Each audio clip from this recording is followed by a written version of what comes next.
శ్రీ మహాగణాధిపతి నమః. శ్రీ గురుభ్యో నమః. 31వ రోజు మహాభారత పారాయణం. సంజయుడు అంటున్నాడు, మన మహారథులు ముగ్గురు వచ్చి నా విషయం విని విచారిస్తూ ఉండగా పాండవ వీరులు వస్తున్న అలికిడి అయ్యింది.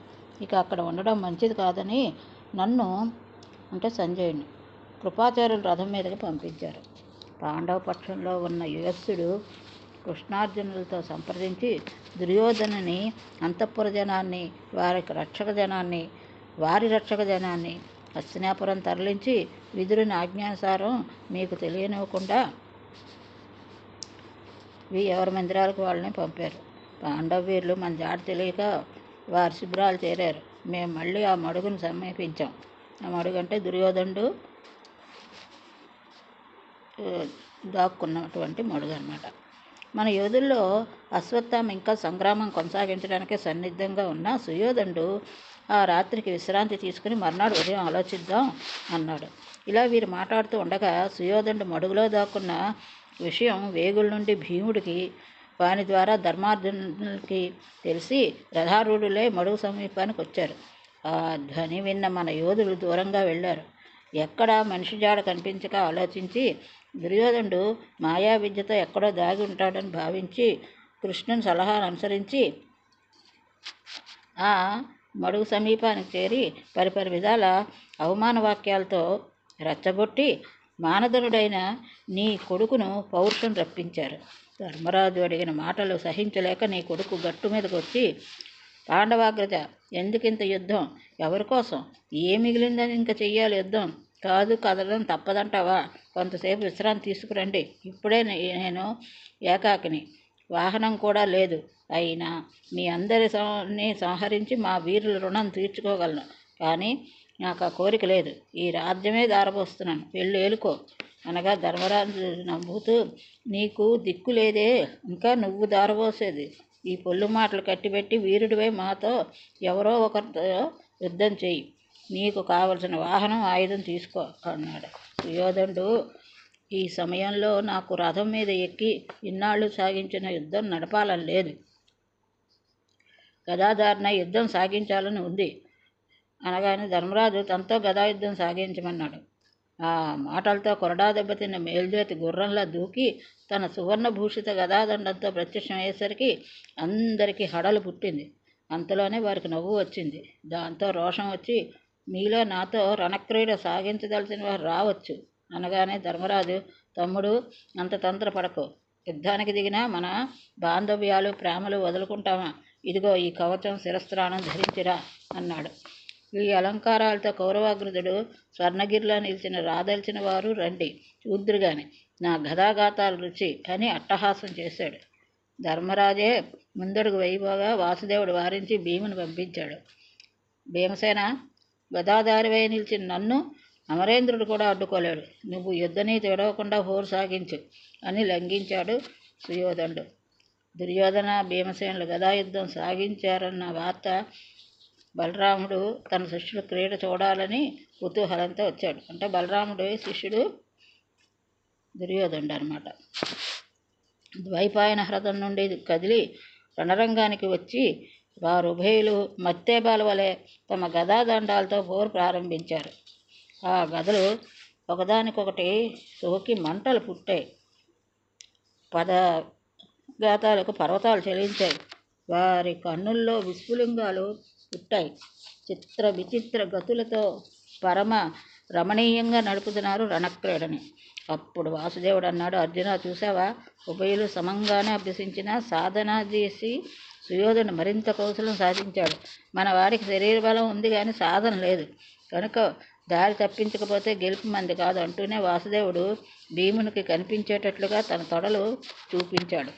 ఆ సమయంలో పైకెగిరి మీదకి దూకే దుర్యోధన్ని తొడలు విరిగేటట్టుగా గదాదండం విసిరాడు భీమసేనుడు. రక్తం వానలా కురిసింది. మాంసఖండాలు పిడుగుల్లా పడ్డాయి. నీ కొడుకు నేల కూలగా భీముడు అట్టహాసంతో వెళ్ళి, ఓరి పాంచాల రాజపుత్రి, ఏకవస్త్రను నిండు కొలువును ఈడ్పించి సాగించిన అత్యాచారానికి ఫలం అనుభవించు.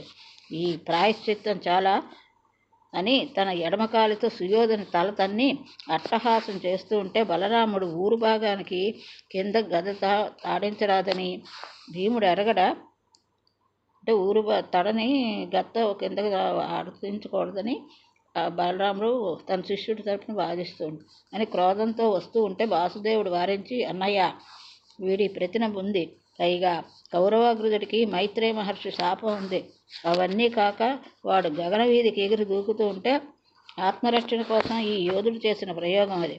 ఇక ధర్మం అంటావా? అధర్మపరులను అక్రమంగా సంహరించక తప్పదు అని ఓదార్పు మాటలు చెప్పగా బలరాముడు వెళ్ళలేక వెళ్ళిపోయాడు. అందరూ కదిలిన అనంతరం వాసుదేవుడు అర్జున్ రథం దిగమన్నాడు.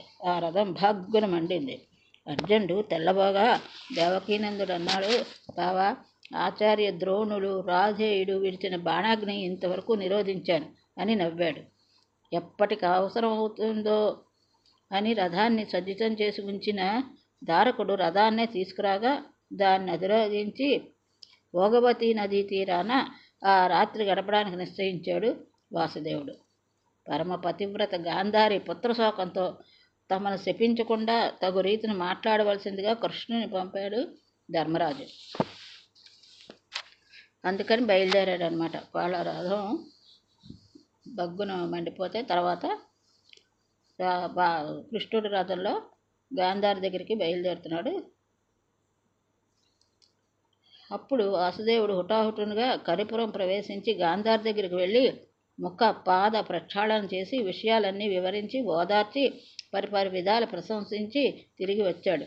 మహారాజా, నేను నీ పెద్ద కొడుకు దీనస్థితిని చూసి వస్తుంటే సంజయ, చూసావుగా వీరి కపట ధర్మవర్తనం, కంఠంలో ఊపిరుండగానే వారి నమ్మకు అన్నాడు సుయోధనుడు. అప్పటికీ కృతవర్మ కృపా అశ్వత్థామలో చేరి ఎంతసేపో ఏడ్చారు.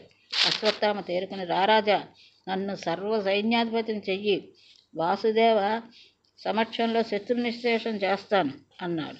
దుర్యోధనుడు అక్కడికక్కడే అశ్వత్థామను సేనాపతిగా అభిషేకించాడు అని శల్యపర్వం మురిగించి వైశంపాయనుడు సౌప్తిక పర్వం అందుకున్నాడు.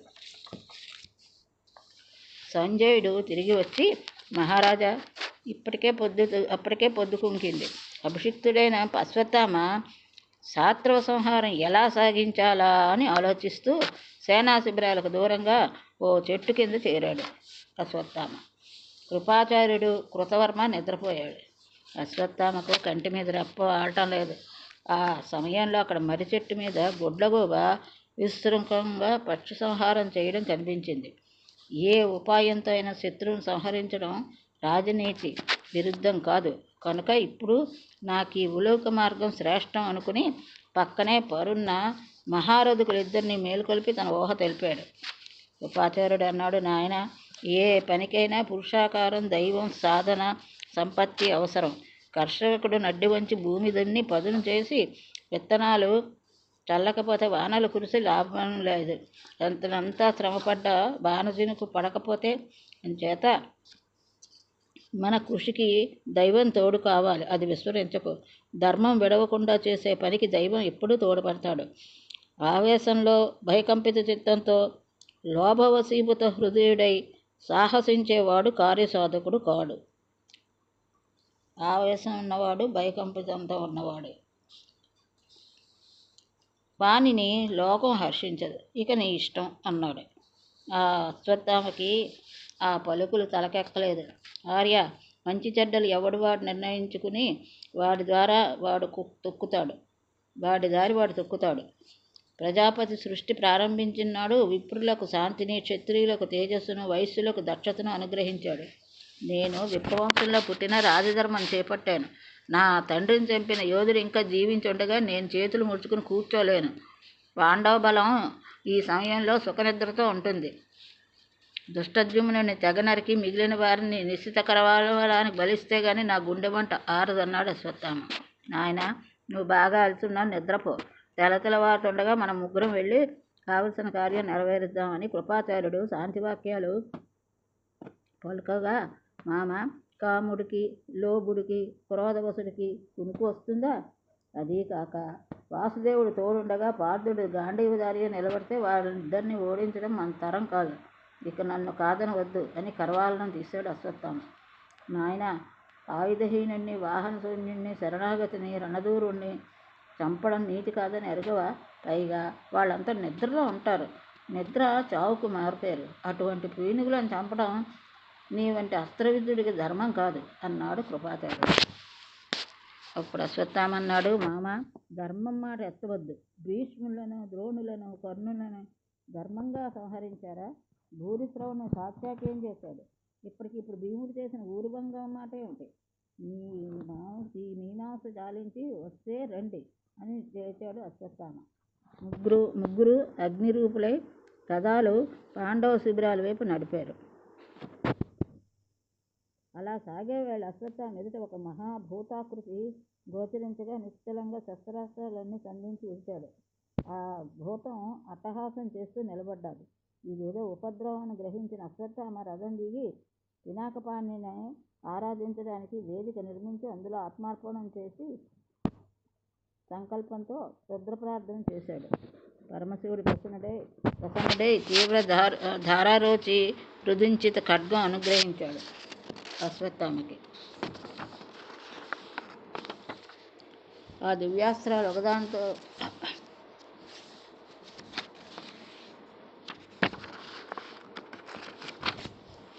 పరమానందంతో అశ్వత్థామ పాండవ శిబిరాల వైపు రథం నడిపి దుష్టద్యుమ్నుని శిబిరంలో అడుగు పెడుతూ పాదతాడనం చేశాడు.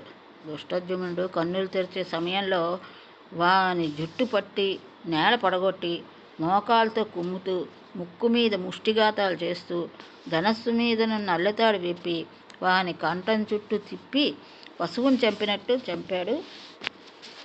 అలానే ఉత్తమౌజుని, యథామాన్యుని చిత్రవత్ చేసి శిబిర సమీపంలో ఉన్న గజబలాన్ని చిత్రహింస పెట్టి తనకెదురు వచ్చే శిఖండిని, ఉపపాండవులను, వారికి తోడు వచ్చే సైనికులను, వాహనాలను తునలుగా నేలరాచి పిశాచహాసంతో శిబిరాలు విడిచి కృతవర్మలున్న చోటికి వచ్చి ఇక పాండవులు, కృష్ణుడు, సాత్యకి మిగిలారు అన్నాడు.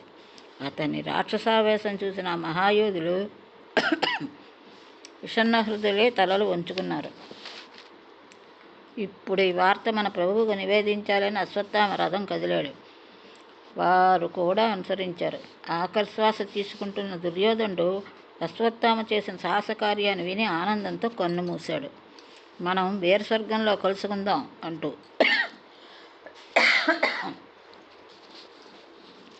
తెల్లవారింది. మహారాజా, వ్యాసమహర్షి నాకు అనుగ్రహించిన శక్తి చల్లారిపోయింది. తెల్లారేసరికి ఈ వార్త పాండవులకు తెలిసింది. అప్పటికిప్పుడే నకులుడు ఉపప్లావ్యం వెళ్ళి ద్రౌపదిని, ఇతర స్త్రీజనాన్ని రథం మీద తీసుకొచ్చాడు. ద్రౌపది పుత్రశోకంతో నిండిన గుండెతో మూర్చిల్లి కొంతసేపటి తేరుకుని అశ్వత్థామకి శిరచ్ఛేదనం చేయకపోతే ఆత్మహత్య చేసుకుంటానని అంది.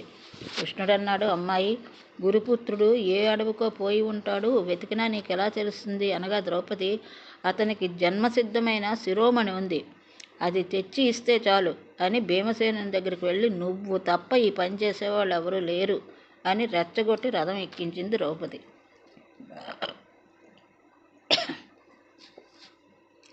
రథం అటు ఇటు కదలగానే వాసుదేవుడు, ధర్మనందన, అశ్వత్థామ దగ్గర అగస్త్య మహర్షి అనుగ్రహించిన బ్రహ్మశిరోనామకాస్త్రం ఉంది. దానిని మానవులపై ప్రయోగించవద్దని ద్రోణాచార్యులు చెప్పి ఉంటారు. కానీ ఆవేశస్వభావుడైన అశ్వత్థామకు నిగ్రహం లేదు. అంచేత మనం భీముని రక్షించుకోవాలి అని సహదేవుని, సాత్యకిని శిబిర రక్షణలో ఉంచి రథం మీద ధర్మరథుని, అర్జున్ని ఎక్కించుకుని త్వరితగతిన నడిపించాడు. అప్పటికే భీమసేనుడు భాగీరథి తీరాన ఉన్న వ్యాస మహర్షికి నమస్కరించి అశ్వత్థామ కోసం అన్వేషిస్తున్నాడు.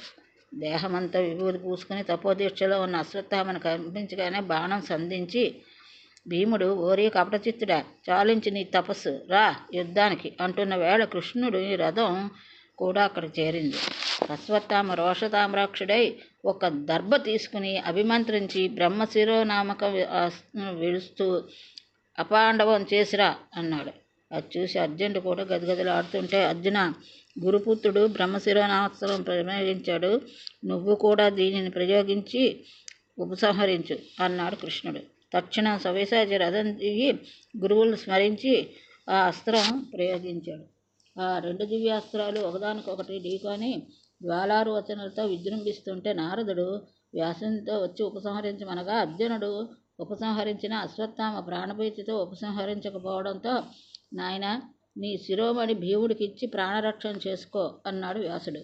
అప్పుడు అశ్వత్థామ అంగీకరిస్తూ పాండవపుత్రులను ఇది బలికొని ఉపసంహరిస్తుంది అని శిరోమణి ఇచ్చాడు.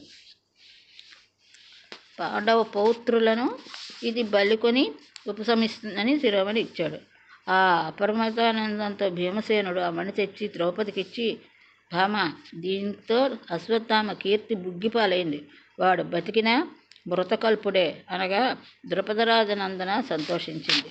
గురుపుత్రుడు పాండవ వంశీయుల గర్భవిచ్ఛిత్తి పణంగా ప్రయోగించాడు బ్రహ్మశిరోనాస్త్రాన్ని.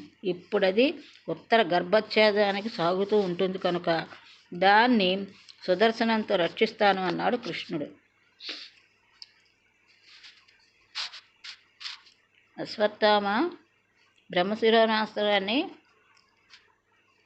ఉత్తర గర్భంలోకి పంపించాడు. దాన్ని ఆ శిరోనాస్త్రం గర్భఛేదం చేయడానికని దానిని సుదర్శనంతో నేను రక్షిస్తానని కృష్ణుడు అన్నాడు.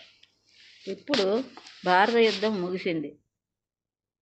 అటు పాండవులు 5, సాత్యకి, కృష్ణుడు, యుయుత్సుడు, ఇటు కృపాచార్య, కృతవర్మ, అశ్వత్థామలు మిగిలారు అని సంజయుడు చెప్పడంతో ధృతరాష్ట్రుడు మొదలు విరిగిన చెట్టులో నేలకూలాడు. పరిపర విధాలు శోకించే ప్రభువు సంజయుడు ఓదార్చుతూ, ప్రభు, ఇదంతా నీ లోభం వల్లే, నీ కొడుకు దుర్బుద్ధి వల్లే సంభవించింది. చేతులారా చేసుకుని చింతించడం దేనికి? ఇప్పుడు ఎవరి కోసం శోకం? పితృ పితామహ పుత్ర భాతృ వర్గమంతా పోయింది. నాడు భీష్మ పితామహులతో పాటు ఆచార్య ద్రోణులు, విదురుడు, నేను కృష్ణుని సందేశం వినమని చెప్పినా చవకలేదు.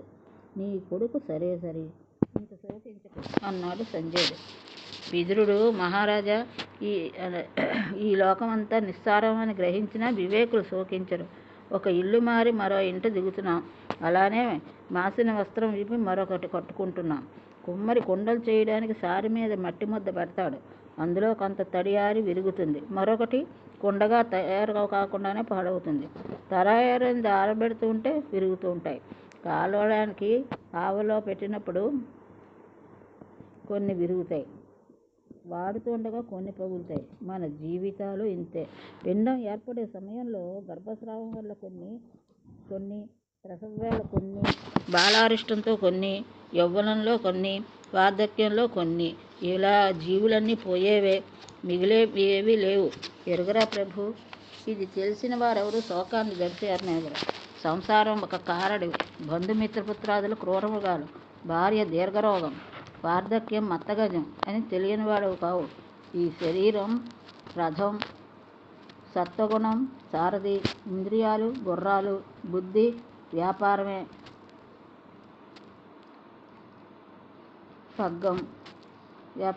పగ్గం. గుర్రాలు చిత్తానుసారం రథం వదిలినవాడు సంసార సాగరంలో కొట్టుబిట్టి పడతాడు. గుర్రాలను అదుపులో ఉంచుకోగలిగిన వాడు సుఖదుఖాలకు ద్వంద్వాలకు అతీతంగా జీవిస్తాడు. ఇక ఈ విధంగా వివరించిన వేళ విజయం చేసిన వ్యాసమునీంద్రులు కూడా ధృతరాష్ట్రునికి మనశ్శాంతిని కలిగించి అనంతరం కర్తవ్యం ఉపదేశించి వెళ్ళాడు. ధృతరాష్ట్రుడు విదురునితో, గాంధారిని, కుంతిని, మిగిలిన వధూజనాలని తీసుకుని ప్రయాణం సాగించాలి. కురుక్షేత్రానికి వెళ్ళి అగ్ని కార్యం పూర్తి చేయించాలి అన్నాడు. ప్రళయకాల జ్వాలల్లో చిక్కిన అరణ్య మృగాక్రోశనంలా అంతఃపుర స్త్రీల ఆక్రందనలు ధ్వనులు రేగగా విదురుడంతటి మహామనిషి గొంతు తడబడగా వాళ్ళందరినీ ఓదార్చి వారికి తగిన వాహనాలు సమకూర్చి కురుక్షేత్రానికి నడిపిస్తున్నాడు. దారిలో కృపాచార్యుడు, కృతవర్మ, అశ్వత్థామ ఎదురై ధృతరాష్ట్రుని చూసి గద్గద కంఠంతో దుర్యోధన వీరమరణ వార్త వినిపించాడు. అనంతరం కురువంశాచార్యులు కృపాచార్యుడు గాంధారిని సమీపించి, మహారాణి, నీ కుమారులు వీరోచితంగా పోరాడి స్వర్గం చేరి దివ్యభోగాలు పొందుతూ ఉంటారు. ఎందుకమ్మా వారి గురించి శోకిస్తావు? అసంఖ్యాకంగా దానాలు ధర్మాలు చేసిన వారు పొందలేని దివ్యలోకాలు చేరిన వారి కోసం విచారించడం అనవసరం. పైగా పాండవులు విజయశ్రీ సమర్పితులు అయ్యారని అనుకుంటున్నావేమో. నిజానికి వారి విజయం ఏం విజయం అమ్మా? ఉప పాండవులతో పాటు దుష్టజుమ్నులందరినీ నిన్ననే నేలపాలు చేశాం, ఏం మిగిలింది వాళ్ళకి అని సర్వ విషయాలు వివరించి నిష్క్రమించాడు. ధృతరాష్ట్రుడు కురుక్షేత్రానికి వస్తున్నాడన్న విన్న ధర్మరాజు, కృష్ణ, నేను మహారాజుని చూడడం అవసరం, అందరం వెళ్ళి ఆయన పరామర్శించాలి అన్నాడు. ధృతరాష్ట్రుడు వెంట వచ్చిన స్త్రీలు ధర్మరాజును చూసి పరిపరి విధాలు నిందిస్తుంటే తల వంచి పెత్తండ్రి పాదాలకు నమస్కరించాడు. ధృతరాష్ట్రునికి గుండెలో మంట రేగిన పైకి వాత్సల్యంతో ధర్మరాజుని కౌగలించుకుని ఓదార్పు మాటలు పలికాడు. భీమార్జున, నకుల, సహదేవులు కూడా వచ్చినట్లు చెప్పగా భీముడనే మాట వినగడంతో ఆయన గుండెల్లో నిప్పు పుట్టింది. అది గ్రహించిన వాసుదేవుడు అంతకు ముందే తయారు చేయించిన భీముని ఆకారంలో ఇనుప విగ్రహం ఆయన ముందు నిలబెట్టగా ఆయన తీవ్ర క్రోధంతో విగ్రహాన్ని గట్టిగా కౌగలించుకోగా అంత ఇనుప విగ్రహం పొడి పొడి రాలిపోయింది. ఆయన గుండెలో సంతోషం పొంగుతున్నా, అయ్యో నాయనా భీమసేన అని శోకించడం మొదలుపెట్టాడు. నవ్వురాజులడు మోముతో వాసుదేవుడు, మామ ఎందుకు బాధ, నీ బాహుబంధాల్లో నలిగినవాడు భీముడు కాదు, ఇనప బొమ్మ. నీ మనసు నాకు తెలుసు. నీ భుజశక్తి ప్రళయకాలయముని ద్రాంష్టలతో సమానమైంది. అందుకే నేను ఈ ఆలోచన చేశాను. మామ, నువ్వు పాండవులందరినీ సంహరించిన నీ కొడుకుల్లో ఒక్కడైనా బతికి వస్తాడా? ఎందుకు ఈ ఆగ్రహం? వేదాలు చదివావు, శాస్త్రచర్చలు విన్నావు, సర్వ పురాణాలు ఎరుగుదువు, లోకం తెలిసిన వృద్ధుల గోష్ఠులు వింటున్నావు, ధర్మ పరిజ్ఞానం ఉంది. భీష్మ, ద్రోణ, విదురులు, సంజయుడు, నేను అందరం చెవిని ఇల్లు కట్టుకుని చెప్పాం, నీ చెవికెక్కలేదు. నాటు జూదంలో నెగ్గిన గర్వంతో సభామధ్యమానికి ద్రౌపది తెచ్చి వస్త్రాపరణం చేసిన దుష్టులను చంపినందుకు నువ్వు భీమసేన సంహారానికి సంకల్పించావు. ఇప్పటికైనా నీ కొడుకుల దురాతగాలు తెలుసుకుని వాటి పీడ వదిలినందుకు శాంతచిత్తంతో ఉండు అన్నాడు. వాసుదేవ, నువ్వు చెప్పిందంతా నిజం, కానీ పుత్రమరణ శోకంతో మనసు వికలమై ఏమేమో చెయ్యబోయాను. అందుకే నీకు కోపం రావడం సహజం. ఇప్పుడు ఇంక నీ మాట ప్రకారం పాండవులతో ప్రేమగా ఉంటాను అన్నాడు ధృతరాష్ట్రుడు. ఇది ఈరోజు భారతం ఇంతటితో సమాప్తం.